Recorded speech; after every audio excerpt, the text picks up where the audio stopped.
Since 2008, Kelly has served as the Vice President of Communications for Purdue Alumni Association, where she manages the communication team and oversees production of the Purdue Alumnus magazine, which I'm proud to say my wife and I had I told you about their 50th anniversary, we had our picture in the Purdue Alumnus magazine, so I know who to thank for that now.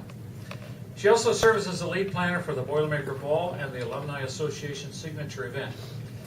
In March of 2017, Kelly decided she was up for a new challenge and took on the role of the lead marketer for Purdue's Sesquicentennial. In this role, she's striving to lead all aspects of the communication strategy for the Giant Leaps campaign, which officially launched during homecoming of 2018 and it will conclude at homecoming 2019. She's graduated from IUPUI in 2000 with a degree in marketing and has been working for Purdue since January of 2005. She's joined the university's marketing department as communication coordinator. Prior to that, Kelly worked as marketing communications director for Ivy Tech and as event coordinator for Central Indiana Youth for Christ. When she's not at work, Kelly enjoys spending time at her home in Attica with her husband Brad and their 4 children. He works at the John Deere dealership in Williamsport, which we had a good friend there at one time. She has 4 children: Ben, Sam, Grace, Lucy. She actually has a senior. She looks like a senior herself, but she has a senior who's going to be graduating this year. And she became a member of the Attica School Board in January 2015. So if you would, please help me welcome Kelly Hiller as our speaker today.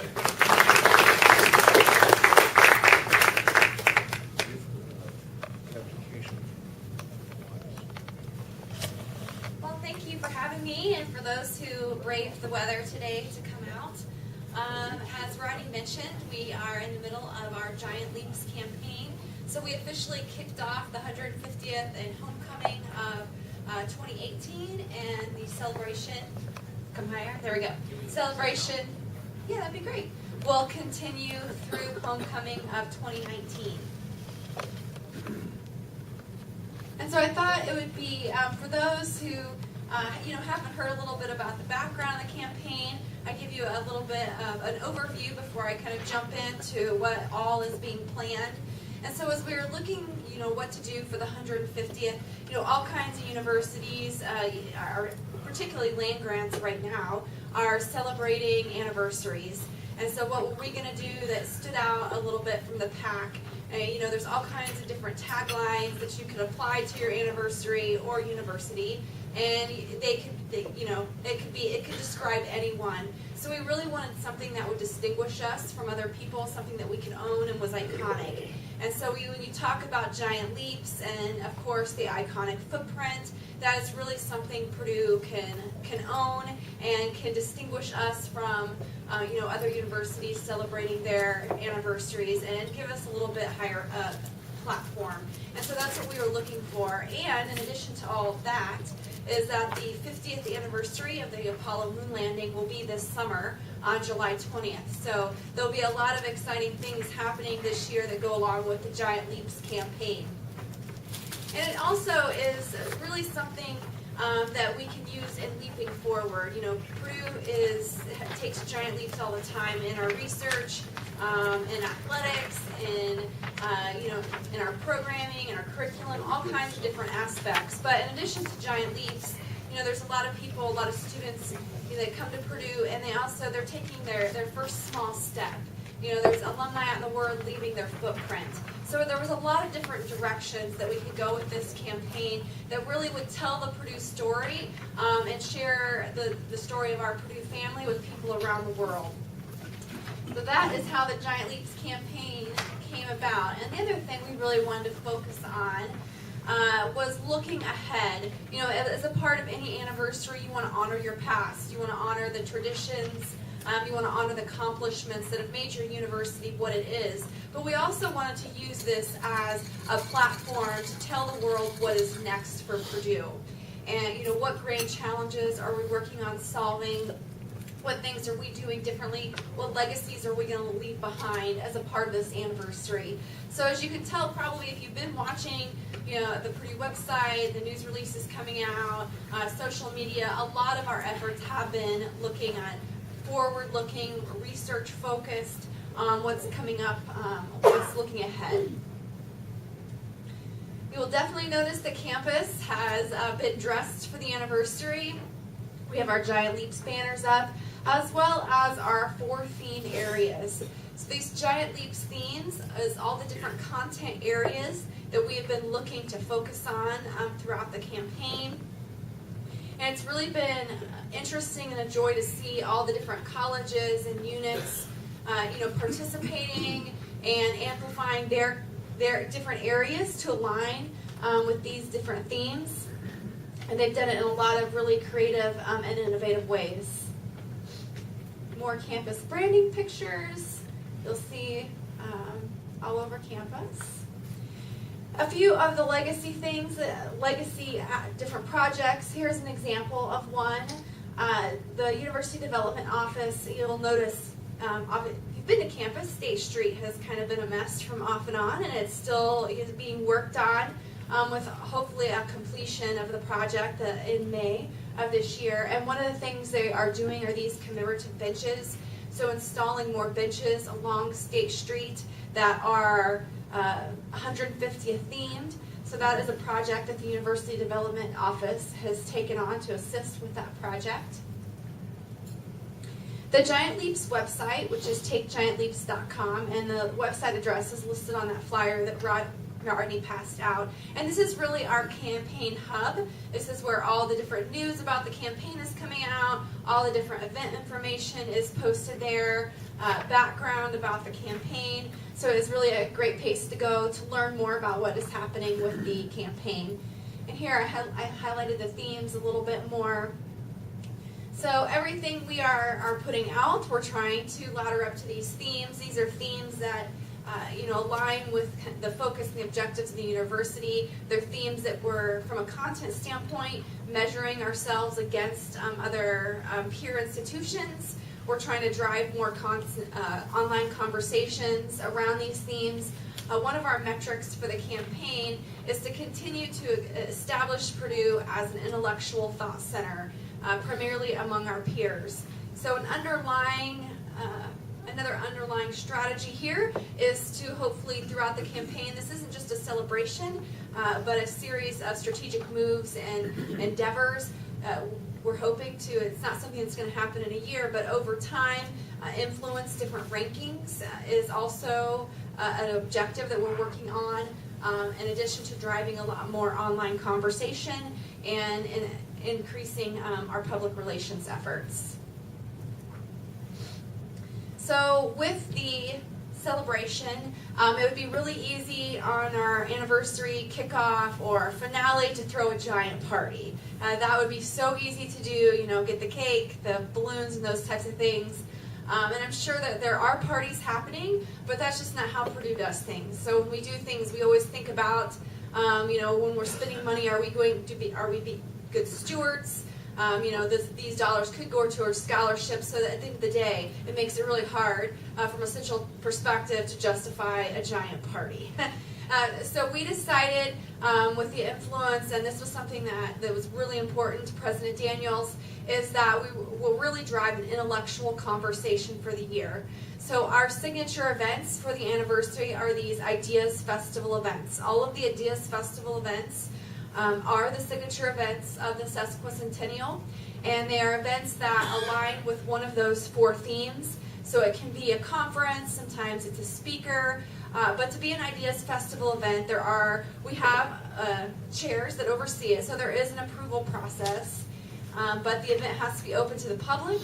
It has to engage students, and it has to be cross-disciplinary. So we're looking for different areas on campus to join together to put on these events, because every time there is, anytime you have a speaker coming in to discuss an issue or a challenge, there's multiple perspectives and viewpoints to that challenge. It always involves more disciplines than just one. So we're really trying to encourage cross-collaboration as we look to support those projects or these Ideas Festival events. So, one example of an Ideas Festival event is happening this evening. We have Dr. Ali Rizé coming to campus along with Miles O'Brien from PBS. And one thing that we've been doing with this event in particular that's been a great collaboration is that Dr. Rosé, he arrived on campus last night, but he's meeting with Purdue researchers this morning and Purdue students in different labs to take a look at how his research and the research going on at Purdue, how they can learn from each other and make a difference in the different areas that Dr. Rosé is studying. So for example, he was meeting with Professor Nauman and Talovich, who have done so much different work on concussions and the impact of that. They were meeting with some folks who study Parkinson's and Alzheimer's. That's also one of his areas of concentration.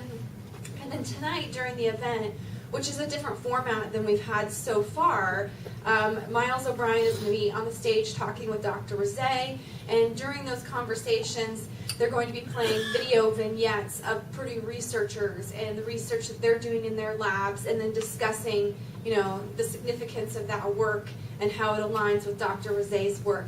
So even though it's cold and you may not want to come to the event tonight, I completely understand it is being live streamed. So if you go to takegiantleaps.com tonight at 6:30, you can watch that event and hear their conversation. That's one thing we've been really focusing on for the spring semester, not only given weather, but just to make, if all these events take place on campus, but people only on campus get to take advantage of them, that it really isn't the impact that we're driving for. So we're trying to get those events live streamed as much as we can. Live streaming can be tricky because a lot of times if the speaker is discussing sensitive research or things like that, they don't want their event live streamed. So that's been something we've worked around as much as we can. But luckily tonight is an exception, and that event will be live streamed for people to watch online. It is in Fowler Hall if you're able to come this evening at 6:30. Another event coming up focuses on the theme of sustainability, and this is the president of the University of Puerto Rico. He is going to be coming to campus to talk about sustainability, and this is a joint event that we're doing with the College of Engineering. This one is live streamed as well and is at Fowler Hall on February the 6th at 6 p.m. You can come hear him and hear how they're really focusing on different sustainability efforts at the University of Puerto Rico. And after this, I'll highlight, after this event, after the public lecture, there's also a faculty panel discussion with President Haddock.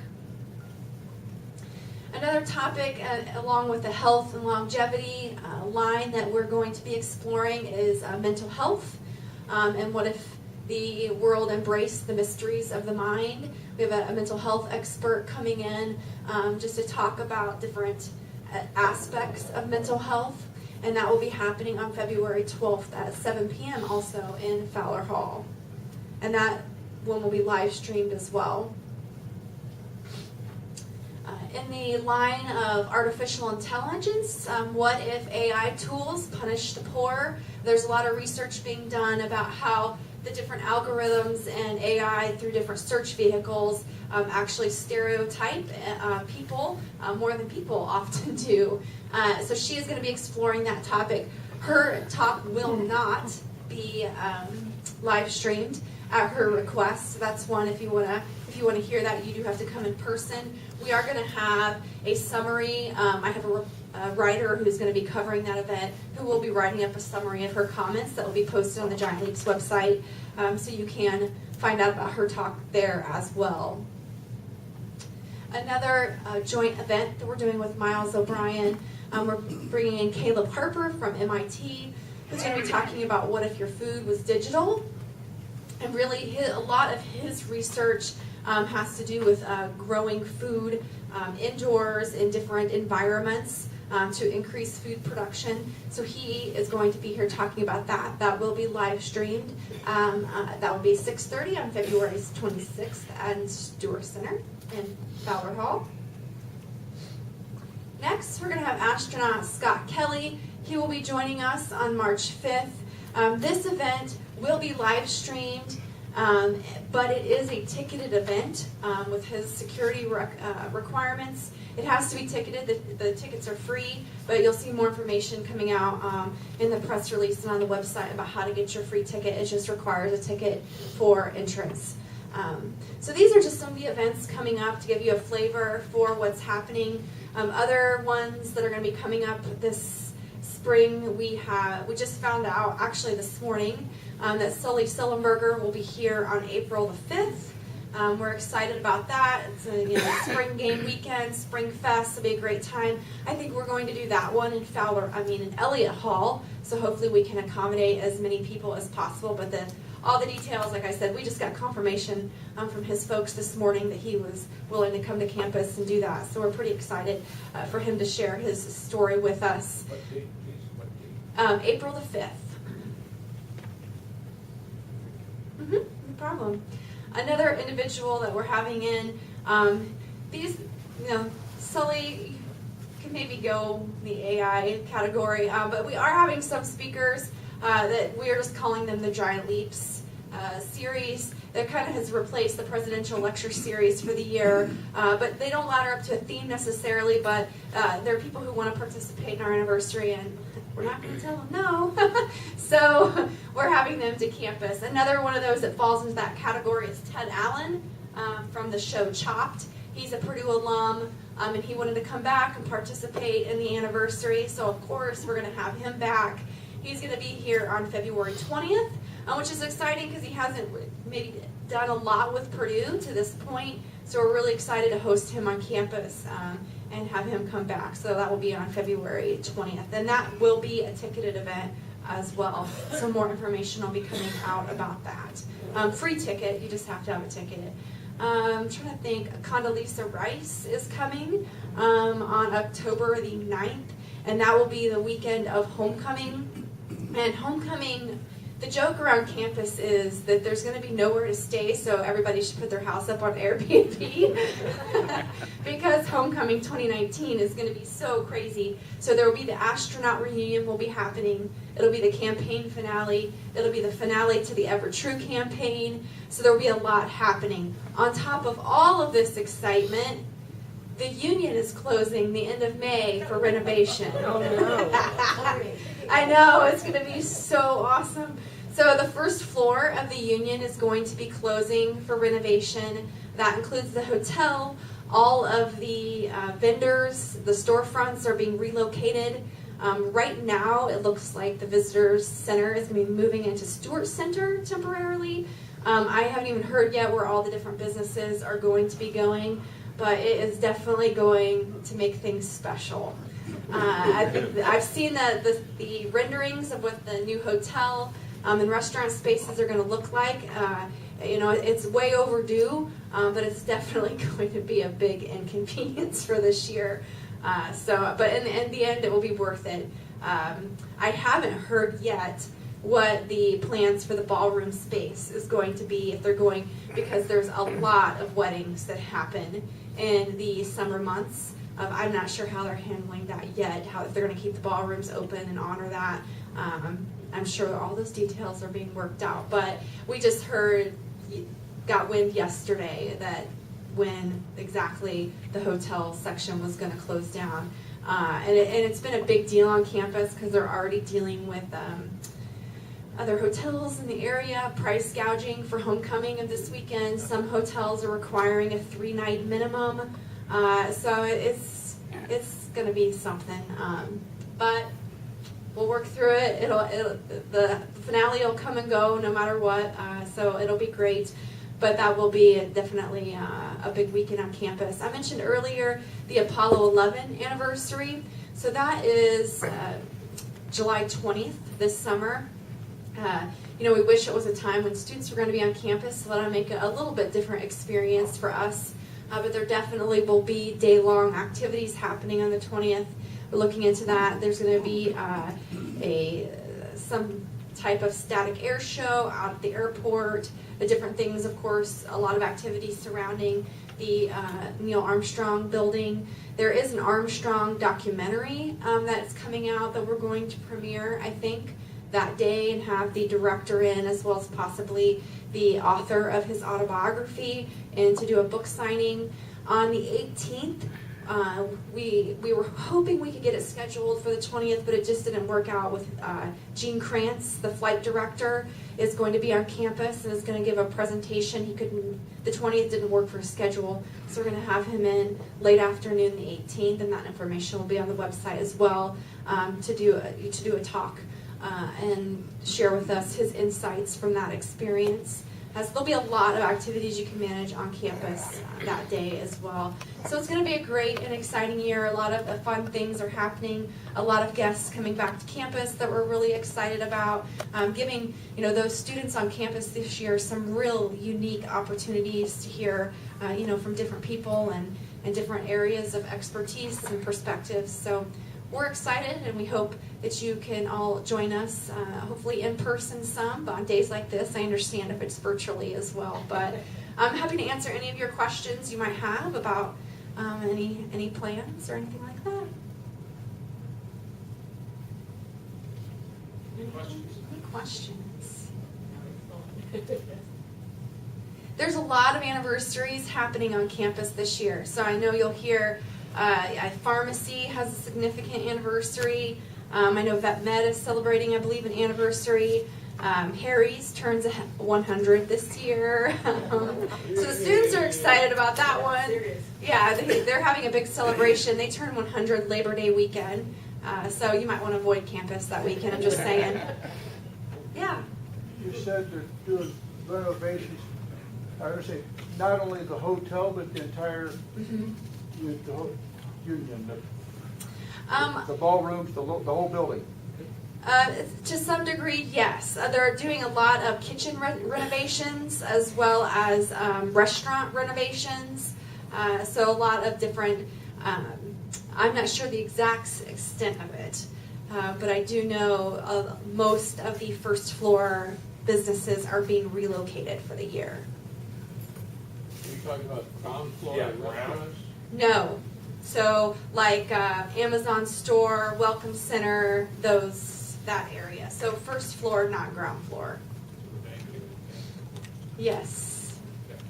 Yes, Purdue Federal will be moving, relocating temporarily as well.